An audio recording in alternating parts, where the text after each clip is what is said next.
This is an example of a gate fitted with masonry pillars on the left and the right.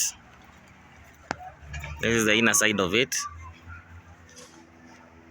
with a small masonry wall on one side.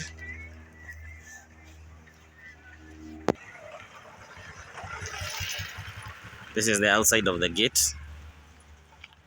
The other one was the inside part of it.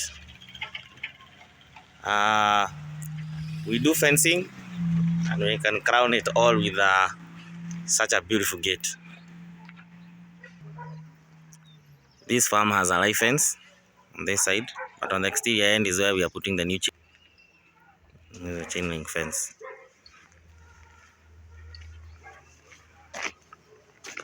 I did build fence with wooden poles and plastic poles. Plastic poles are the ones on that other line.